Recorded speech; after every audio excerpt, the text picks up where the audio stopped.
গতকালকে রাত্রে আনুমানিক 11:35-এর দিকে আমরা ঘুমিয়েছিলাম। 11টায় দিকে হঠাৎ টিনের মধ্যে শব্দ, তো শব্দ হতে ঘুম ভাঙছে।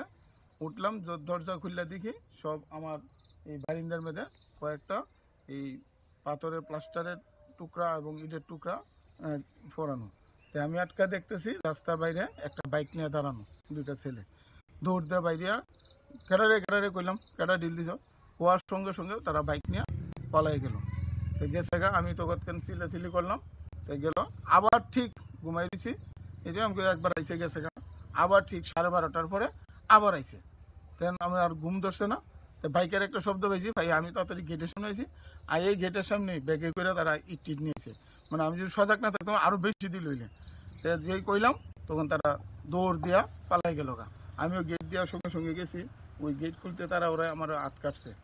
হ্যাঁ, তো দৌড়ে গেছি আমি, কাটারে দাঁড়া, তোরা মারতে এসে তো আমার মাইরে যা করে দিস। আপনি কি করেন? আমি তো এমনিতে তো অটো চালাই, একজন ব্যবসায়ী অটো চালক। আর আমি বর্তমানে ওই বিজেপির নবগঠিত যে বুথ কমিটির সভাপতি।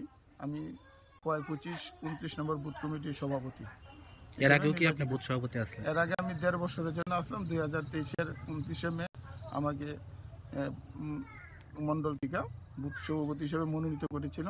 আমি আমার যথাসাধ্য দলের আদর্শ নীতিকে মান্যতা দিয়া এবং আমার অটো শ্রমিক পেশাগত যে জীবিকা সেটাকে বজায় রেখে আমি সংগঠনের কাজ করে দিতেছি। এর আগেও কি আপনার এমন হয়েছে? এর আগে আমার হয়েছে বিগত পঞ্চমীর দিন রাত্রে, দুর্গাপূজার পঞ্চমীর দিন রাত্রে আমার বাড়ির সামনে আমার এক মামার একটা মারুতি গাড়ি আসলো, যে পূজা মুখের আনছিলাম, আইনে আমি গাড়িটা দ্রুত করে রেখে দিয়েছিলাম। পঞ্চমীর দিন রাত্রে গাড়িটার গ্লাস টাস সব ভাঙা গেছে, একদম গাড়ির কিছু সাজসজ্জা ছিল। এটা এই সুজুকির জেন এক্সেল, এটা ভাঙা হয়েছে।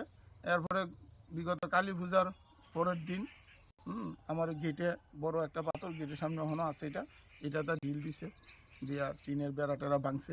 ওখানে আমি যার অটো চালাইতাম, আমার নিজস্ব কোনো অটো নাই, আমি ভাড়া অটো চালাই।